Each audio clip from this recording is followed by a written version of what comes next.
अस्सलाम वालेकुम, कैसे हैं? आई होप आप लोग अच्छे होंगे। तो बहुत सारे लोगों का मैसेज आता है मेरे फेसबुक पे कि भाई मुझे यूरोप जाना है, यूरोप जाना है। तो फर्स्ट ऑफ ऑल आपको क्लियर होना चाहिए कि आप यूरोप में ऑलमोस्ट 50 कंट्री है। 50 कंट्री में 28 या 29 आई डोंट नो, ये शेंगेन जोन में आता है, ठीक है।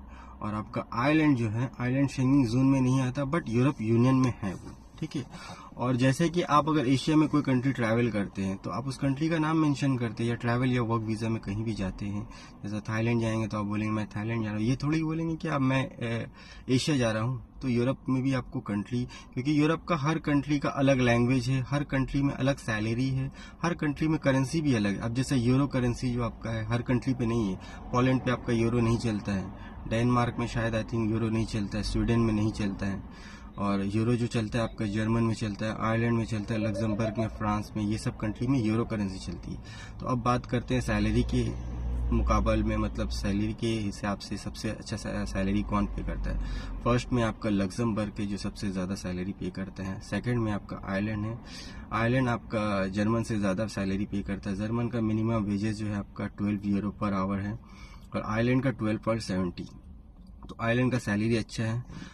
लेकिन जर्मन का एक प्रॉब्लम ये है कि लैंग्वेज का, तो लैंग्वेज जर्मन में जर्मन चलता है। आयरलैंड का सबसे बेस्ट बेनिफिट ये है कि आयरलैंड आपका एक इंग्लिश कंट्री है जहाँ पे इंग्लिश चलती है, और उतना मतलब जैसे कि ब्रिटिश इंग्लिश नहीं चलती। जहाँ ब्रिटिश इंग्लिश में बहुत मुझे प्रॉब्लम भी हुई, जहाँ जब मैं लंदन में था, लंदन में उन लोग का इंग्लिश का जो एक्शन था बहुत डिफिकल्ट था, समझना मुश्किल है, ठीक है।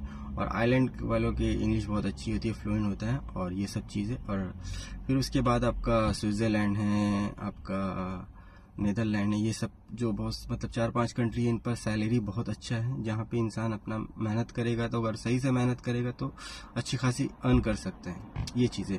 और मैं बात करना चाहता हूँ कि आयरलैंड दुनिया का रिचेस्ट कंट्री कैसे हुआ। आयरलैंड का रिचेस्ट होने का सबसे मेन जो रीज़न है, जैसे कि एप्पल, मेटा, गूगल, ये सब जो बड़ी बड़ी कंपनी का हेड क्वार्टर है वो आयरलैंड में है। जैसा ये ब्रांड तो एक्चुअल में यूएस का है, लेकिन ये इसका हेडक्वार्टर आइलैंड में इसलिए रखे क्योंकि आइलैंड जो आपका कॉर्पोरेट टैक्स है 12.5 लेता है, और यूएस का कॉर्पोरेट टैक्स पड़ता है आपका 37। तो इस हिसाब से गूगल, एप्पल, मेटा, ये सब जो कंपनी अपना हेडक्वार्टर आइलैंड में रखे, तो ये सब शो करते हैं कि ये आयरिश मतलब ब्रांड है। तो ये आयरिश कंपनी है, इस हिसाब से इनको पैसा अच्छा मिलता है। और आइलैंड की सबसे खूबसूरती है कि ज़्यादा बड़ा मुल्क भी नहीं है, 5 मिलियन लोग रहते हैं, और यहाँ के लोग भी बहुत खूबसूरत होते हैं, बहुत खूबसूरत भी होते हैं, और बहुत खूबसूरत कंट्री भी है। और सबसे बेनिफिट है कि आप अगर जनरल वर्क वीज़ा में आते हैं तो आपको 5 से 7 साल में आपको आपका टैक्स के हिसाब से आपको नेशनलिटी मिल जाता है। क्रिटिकल वर्क वीज़ा में आएंगे तो आपको ऑलमोस्ट 5 ईयर में आपको यहाँ का नेशनलिटी मिलने के बाद आपके लिए पूरा दुनिया के रास्ते खुल जाते हैं।